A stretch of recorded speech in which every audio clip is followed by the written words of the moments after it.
نحمده ونصلي على رسوله الكريم أما بعد فأعوذ بالله من الشيطان الرجيم بسم الله الرحمن الرحيم ذلكم أقسط عند الله وأقوم للشهادة وأدنى ألا ترتابوا إلا أن تكون تجارة حاضرة تديرونها بينكم فليس عليكم جناح ألا تكتبوها وأشهدوا إذا تبايعتم ولا يضار كاتب ولا شهيد وإن تفعلوا فإنه فسوق بكم واتقوا الله ويعلمكم الله والله بكل شيء عليم صدق الله العظيم ذالکم یہ حکم اقسط زیادہ انصاف والا ہے عند اللہ اللہ تعالیٰ کے نزدیک واقوم اور زیادہ درست ہے للشہادتی گواہی دینے کے لیے وادنا اور زیادہ قریب ہے اللہ ترتابو یہ کہ تم شک نہ کرو الا ان تکون مگر یہ کہ ہو تجارت کا مال حاضرتاً حاضر تدیرونہا جس کو تم لیتے دیتے ہو بینکم آپس میں فلیس علیکم جناح پس نہیں ہے تم پر کوئی گناہ اللہ تکتبوہا مگر یہ کہ تم نہ لکھو وَأَشْهِدُوا إِذَا تَبَايَعْتُمْ اور گواہ بنا لو جب تم خرید و فروخت کرو وَلَا يُضَارَّ كَاتِبٌ وَلَا شَهِيدٌ اور نہ تکلیف پہنچاؤ کاتب یعنی لکھنے والے کو اور نہ گواہ کو وَإِن تَفْعَلُوا اور اگر تم ایسا کرو گے فَإِنَّهُ فُسُوقٌ بِكُمْ پس بے شک یہ تمہاری نافرمانی ہوگی وَاتَّقُوا اللَّهَ پس اللہ تعالیٰ سے ڈرتے رہو وَيُعَلِّمُكُمُ اللَّهُ اور اللہ تعالیٰ تمہیں سکھاتے ہیں وَاللَّهُ بِكُلِّ شَيْءٍ عَلِيمٌ اور اللہ تعالیٰ ہر چیز کو جانتے ہیں۔ اللہ تعالیٰ نے قرآن پاک میں دو طرح کی آیات نازل فرمائی ہیں، ایک تو بہت چھوٹی ہیں جو دو حرفی ہیں جیسے حامیم طٰہٰ یاسین یہ بھی آیات ہیں، اور کچھ آیات بہت لمبی ہیں جیسے یہ آیت مدینہ جس کا کل سے سبق چل رہا ہے۔ اس آیت کے آدھے احکام آپ پہلے اسباق میں سن چکے ہیں، جو آیت کا باقی حصہ رہ گیا تھا جو آج آپ کے سامنے تلاوت کیا ہے اس میں اللہ تعالیٰ مزید احکام بیان فرما رہے ہیں۔ کل کے سبق میں آپ نے سنا کہ اللہ تعالیٰ نے یہ بیان فرمایا کہ جب تم ادھار اور قرض کا معاملہ کرو تو اس میں دو چیزوں کا خیال کرنا ہے، ایک تو یہ کہ اس معاملے کو لکھ لینا ہے۔ اس کا فائدہ کیا ہوگا؟ سب سے پہلا فائدہ یہ ہوگا کہ تمہیں تاریخ بھی یاد ہوگی، تمہیں لین دین کی جو قیمت کی مقدار ہے وہ بھی معلوم ہوگی، اور کب ادھار اور قرض واپس کرنا ہے اس کی تاریخ بھی متعین ہوگی۔ اس سے جھگڑے سے بچا جا سکتا ہے، اور شریعت جھگڑے کی بالکل قائل نہیں ہے۔ اور دوسری شرط یہ بیان فرمائی کہ اس پر گواہ بنا لو کہ اس کے بہت فائدے ہیں، اور گواہ میں آپ نے سنا کہ یا تو دو مرد ہوں، اور اگر دو مرد نہ ہوں تو ایک مرد اور دو عورتیں ہوں، اور بعض احکام میں آپ نے سنا کہ صرف عورتوں کی گواہی کا اعتبار نہیں ہوگا، اور فرمایا کہ یہ دونوں شرطوں پر جب عمل کرو گے تو بالکل جھگڑے کی کوئی صورت باقی نہیں رہے گی، اس لیے کہ جب تم نے ہر چیز لکھی ہوئی ہے اور اس پر گواہ بھی موجود ہیں اور تم نے شریعت کے حکم پر عمل کیا ہے تو تم گناہ سے بھی بچ جاؤ گے اور لڑائی جھگڑے کے نقصان سے بھی بچ جاؤ گے۔ لیکن اگر کوئی نہیں لکھتا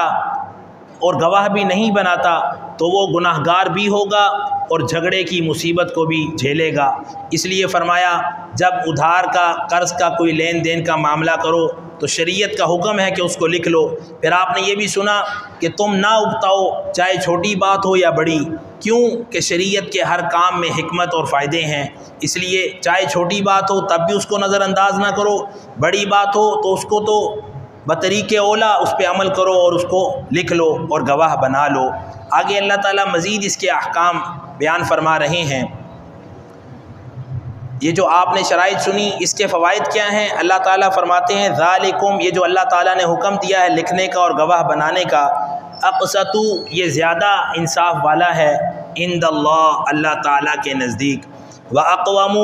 اور زیادہ درست ہے، للشہادتی، گواہی کے لیے۔ یعنی آپ نے دیکھا ہوگا کہ گواہ بھی انسان ہے، وقت گزرنے کے ساتھ وہ بھی بھول سکتا ہے، تو شریعت نے اتنی احتیاط کی ہے کہ لکھوا بھی لیا ساتھ کہ اگر جو گواہ بنایا ہے وہ بھول بھی جائے تو لکھا ہوا موجود ہو اور جھگڑے کی کسی طرح بھی کوئی صورت نہ ظاہر ہو۔ تو فرمایا یہ زیادہ اللہ تعالیٰ کو پسند ہے۔ وَأَدْنَا، اور زیادہ قریب ہے، اللہ ترتابو، کہ اس طرح تم شک میں نہ پڑو۔ کیوں کہ شک میں پڑنے کی دو ہی صورتیں ہیں، کہ گواہ موجود نہ ہو یا تم نے لکھا نہ ہو۔ جب تم نے لکھ بھی لیا اور گواہ بھی بنا لیا، اب شک کی کوئی صورت باقی ہی نہیں رہی۔ جب شک نہیں رہے گا تو جھگڑے کی کوئی صورت نہیں بنے گی، اور احسن طریقے سے جو بھی معاملہ ہے لین دین کا وہ شریعت کی روشنی میں اللہ تعالی حل فرما دیں گے۔ فرمایا یہ تو اس صورت میں ہے کہ جب اللہ تعالیٰ نے لین دین کا معاملہ ارشاد فرمایا۔ اسی لیے فقہائے کرام نے واضح طور پر احکام تحریر فرما دیے ہیں۔ فرمایا کہ جب بھی تم کسی سے کوئی کام کروانے لگو تو اس پر پہلے اجرت طے کر لو، چاہے تم نے کسی سے کپڑے سلوانے ہیں، جوتا سلوانا ہے، یا تم نے کسی جگہ سفر کرنا ہے اور کرائے کا معاملہ ہے، تو اس سارے معاملے سے پہلے اپنی اجرت کو طے کر لو۔ اس لیے کہ اگر اجرت طے نہ کی تو بعد میں ہو سکتا ہے تم کم پیسے دو، وہ زیادہ پیسے مانگے، یا اگر تم نے لینے ہیں تو تم زیادہ مانگو اور دینے والا کم دے۔ تو اس لیے پہلے سے اس چیز کی اجرت طے کر لو۔ اس کا تمہیں فائدہ یہ ہوگا کہ تمہارا معاملہ احسن طریقے سے پایہ تکمیل تک پہنچ جائے گا۔ لیکن اگر تم نہیں اس کو طے کرو گے، بعض دفعہ انسان پہلے شرماتا ہے یا پہلے پیار محبت میں کہہ لیتے ہیں او جی کر لیں گے کوئی بات نہیں، بعد میں پھر جب معاملہ سامنے آتا ہے اور رقم کے معاملے پر تنازع ہوتا ہے تو وہی شرم جھگڑے کی صورت اختیار کر جاتی ہے۔ تو شریعت کہتی ہے لین دین اور معاملات میں ایک شرم نہیں کرنی، بلکہ جو شریعت کا حکم ہے اس پر عمل کرنا ہے تاکہ معاملہ واضح طور پر احسن طریقے سے مکمل ہو جائے۔ اور اگر کوئی کہہ دے کہ کوئی نہیں کر لیں گے تو کہیں بھائی یہ معاملہ ہے اور شریعت کا حکم ہے، نہ ماننے پر گناہ ہے، اس لیے پہلے جو طے کر لیں گے وہ اچھی بات ہے تاکہ بعد میں بدمزگی سے بچا جا سکے۔ تو فرمایا پہلے طے کر لینا یہ ضروری ہے۔ اور اگر سرکاری طور پر یا عام عرف میں کسی چیز کی قیمت متعین ہے تو پھر اس صورت میں اگر پہلے طے نہ بھی کریں تو پھر بھی ٹھیک ہے۔ اس لیے کہ آپ نے دیکھا ہوگا کہ بعض جگہ آپ نے اگر سفر کرنا ہے راولپنڈی سے کسی دوسرے شہر تو گاڑیوں کا کرایہ متعین ہوتا ہے، پہلے سے پتہ ہوتا ہے۔ تو اگر پہلے سے قیمت طے ہے کسی چیز کی اور سرکاری طور پر عرف عام میں وہ مشہور ہے تو پھر اس میں اگر طے نہ بھی کریں تو چونکہ جھگڑے کی کوئی صورت نہیں ہے اس لیے شریعت کہتی ہے اس صورت میں طے نہ کیا جائے تب بھی درست ہے، لیکن باقی معاملات میں اس چیز کو طے کرنا وہ ضروری ہے۔ تو اس چیز کے بارے میں فرمایا کہ یہ زیادہ قریب ہے کہ تم اس میں شک میں نہ پڑو۔ آگے فرمایا الا ان تکون تجارتاً، مگر یہ کہ جو تم خرید و فروخت کرو وہ چیز جس کی تجارت کر رہے ہو حاضرتاً وہ حاضر ہو، تو اس صورت میں بھی اگر نہ لکھا جائے تو پھر بھی درست ہے۔ جیسے عام طور پر آپ کسی کریانے اسٹور پر کوئی چیز لینے جاتے ہیں، دال، نمک، چینی وغیرہ، تو چونکہ وہ چیز بھی موجود ہے اور قیمت بھی طے ہے تو اسی وقت جب لین دین کا معاملہ کیا تو شریعت کہتی ہے اگر اس معاملے میں نہ بھی لکھا جائے تو پھر بھی درست ہے۔ اس لیے کہ اگر ہر چیز لینے والا اور دینے والا لکھنے لگ جائے تو دینے والے کے لیے بھی پریشانی ہے، لینے والے کے لیے بھی، اور اس میں کوئی جھگڑا بھی نہیں ہے کہ چھوٹی چیز ہے بعد میں کسی طرح بھی کوئی صورت جھگڑے کی نہیں پیدا ہوتی۔ تو فرمایا جو چیز موجود ہے اگر اس پہ نہیں لکھتے تو پھر اس صورت میں کوئی حرج نہیں ہے۔ آگے تدیرونہا بینکم، جو تم آپس میں لین دین کرتے ہو، فلیس علیکم جناح، پس اس میں کوئی گناہ نہیں ہے تم پر، اللہ تکتبوہا، یہ کہ تم اس کو نہ لکھو۔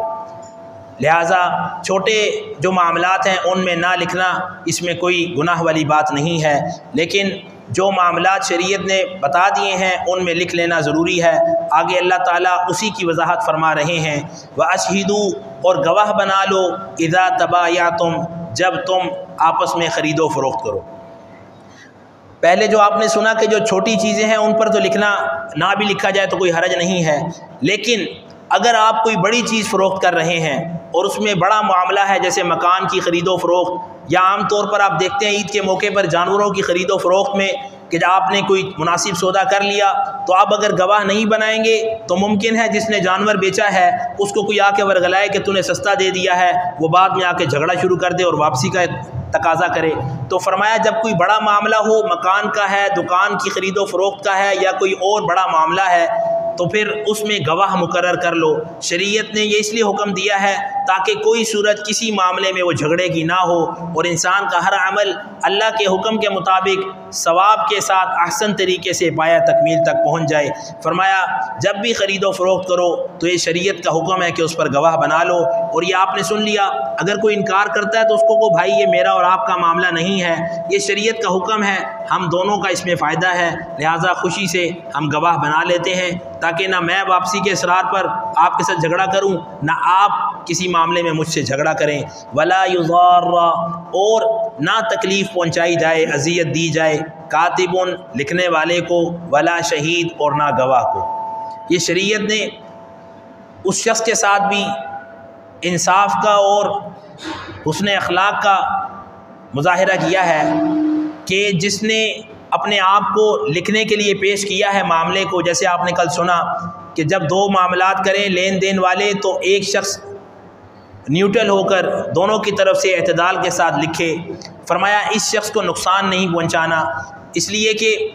عام طور پہ جو زیادہ طاقتور ہوتے ہیں جب وہ کسی سے لکھوانا ہوتا ہے اس کی مجبوری کو نہیں دیکھتے، اس بیچارے کو کوئی عذر ہے، کوئی پریشانی ہے، اس نے کہیں جانا ہے تو اس کو زبردستی لکھوانے پر اصرار کرتے ہیں، پر شریعت نے اس پہ سختی سے منع فرمایا ہے۔ کیوں کہ اس میں اس کو تکلیف دینا ہے، وہ بھی انسان ہے، اس کے بھی معاملات ہیں، اگر وہ انکار کر رہا ہے تو آپ کسی اور کو تلاش کر کے اس سے کام لے لیں، لیکن لکھنے والے پر جبر نہیں کرنا، اس کو تکلیف نہیں دینی اور نہ ہی اس پر زور ڈالنا ہے۔ اگر وہ لکھ دے تو اس کی مرضی ہے، نہ لکھے تو آپ اس پر جبر اور زور زبردستی نہیں کر سکتے۔ اور فرمایا ولا شہید اور گواہ پر بھی زور زبردستی نہیں کرنی کہ گواہ نے ڈیوٹی پر جانا ہے یا وہ کسی اور کام میں مصروف ہے، اس کے کسی عزیز کی فوتگی ہو گئی ہے یا اس نے شادی پر جانا ہے، تو اب اس پر بھی جبر نہیں کیا جائے گا کہ اس کو زبردستی کہا جائے آؤ گواہی دو۔ کیوں کہ شریعت اور قانون دونوں کا یہ اصول ہے، اگر گواہ مجبور ہے یا کوئی مصروف ہے کسی جگہ تو شریعت اس پر آسانی دیتی ہے کہ وکیل جج کو کہہ سکتا ہے کہ ہمارا جو گواہ ہے وہ کسی مجبوری کی وجہ سے حاضر نہیں ہو سکا، لہٰذا آپ اگلی تاریخ دے دیں، اور قانون میں یہ چیز موجود ہے، وہ اگلی تاریخ دے دے گا۔ اس طرح قانونی طور پر بھی گواہ پر جبر نہیں کیا جا سکتا، اور یہ شریعت کا حکم بھی آپ نے سن لیا کہ شریعت کے تحت بھی کسی گواہ پر جبر نہیں کیا جا سکتا۔ اگر اس کا کوئی عذر ہے، اس نے کہیں جانا ہے، تو آپ اس کو وقت دیں کہ وہ اپنا معاملہ کر لے تاکہ وہ مطمئن ذہن کے ساتھ، اطمینان کے ساتھ اچھے طریقے سے جو گواہی دینی ہے وہ دے سکے۔ کیونکہ پریشانی میں ممکن ہے کہ وہ ایسی بات کر دے جو مزید جھگڑے کی صورت بن جائے، یا الٹا وہ پکڑ میں آ جائے کہ گواہی صحیح طرح نہ دے پائے۔ تو شریعت نے ہر طرح سے ہر شخص کے فائدے کی بات کی ہے تاکہ معاشرے میں کسی طرح بگاڑ پیدا نہ ہو۔ فرمایا اس میں ایک اور معنی بھی ہو سکتا ہے، اگر ولا یضار کا نفی معلوم کا صیغہ اس کو بنایا جائے کہ نہ نقصان پہنچائے لکھنے والا اور گواہ، یہ بھی معنی اس کا ہو سکتا ہے کہ جس طرح اللہ نے لکھنے والے کا فائدہ بیان فرمایا ہے اور گواہ کا کہ اس کو نقصان نہ پہنچایا جائے، اسی طرح لکھنے والا بھی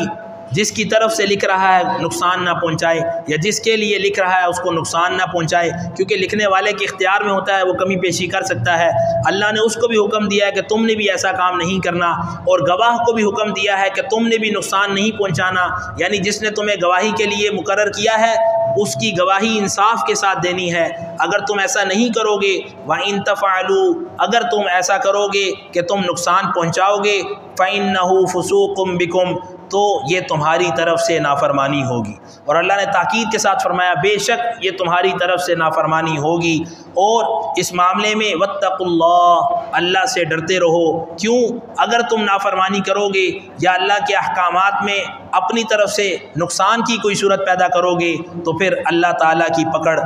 میں آ سکتے ہو۔ لہٰذا چاہے وہ لکھوانے والا ہے یا لکھنے والا ہے، چاہے گواہی دلوانے والا ہے یا گواہ ہے، سب کو منع کیا ہے کہ انہوں نے کسی صورت بھی نقصان والا معاملہ نہیں کرنا۔ اس لیے اس بات کا خاص خیال رکھا جائے۔ اور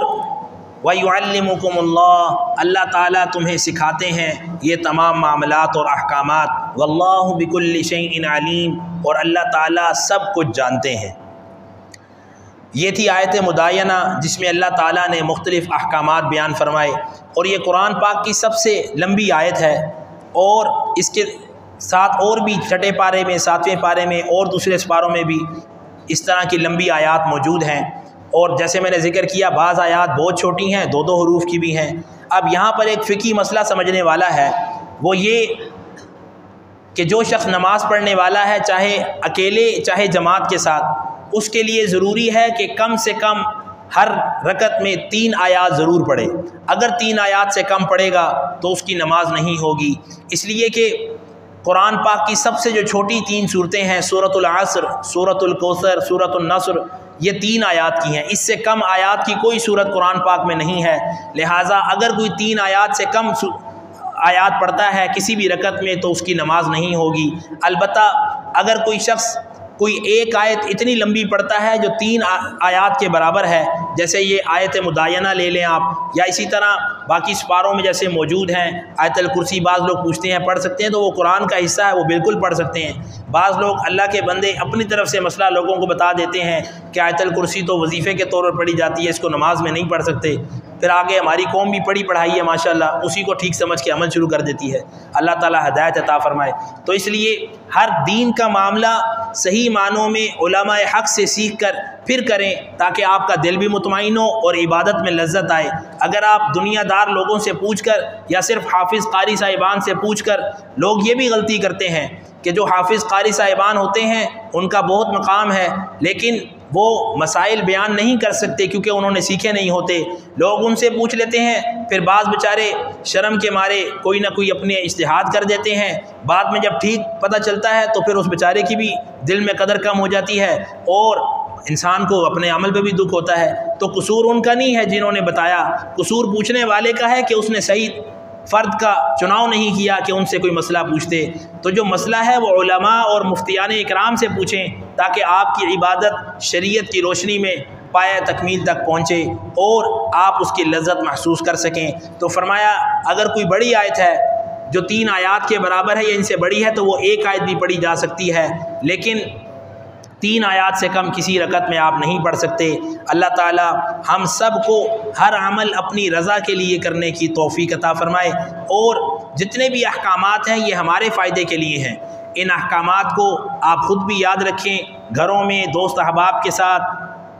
آپ ضرور اس کا مذاکرہ کریں کہ آپ کے مذاکرے کی برکت سے اللہ تعالیٰ قرآن کی جو تعلیمات ہیں وہ ان لوگوں تک بھی پہنچائیں گے جو بیچارے اس چیز کے لیے فکر مند نہیں ہیں۔ بعض دفعہ جب انسان کے سامنے کوئی علم آتا ہے تب اس کی اہمیت کا اندازہ ہوتا ہے کہ یہ کتنا فائدہ مند ہے، ورنہ غفلت میں انسان بہت کچھ کھو دیتا ہے۔ تو آپ کا دوست ہونے کی وجہ سے وہ خوش نصیب ہوگا کہ آپ کی برکت سے دین کا کوئی سبق سیکھ لے گا، اور آپ کے لیے بھی سعادت کی بات ہے کہ اگر آپ کسی کو دین کا ایک باب بھی سکھا دیں گے تو آپ کی نجات کے لیے اللہ تعالیٰ اس کو سبب بنا دیں گے۔ اللہ تعالیٰ ہم سب کو اپنے تمام احکامات پر رسول اللہ صلی اللہ علیہ وسلم کی مبارک تعلیمات کی روشنی میں اصحاب پیغمبر علیہم الرضوان کے نقش قدم پر چلتے ہوئے کرنے کی اور اپنی آخرت کو سنوارنے کی توفیق، فکر اور سعادت عطا فرمائے۔ جو کچھ کہا سنا گیا اللہ تعالیٰ قبول فرمائے، اور ہم سب کو دین اور دنیا کی تمام خیریں اور بھلائیاں عطا فرمائے، اور ہم سب کا حامی و ناصر ہو،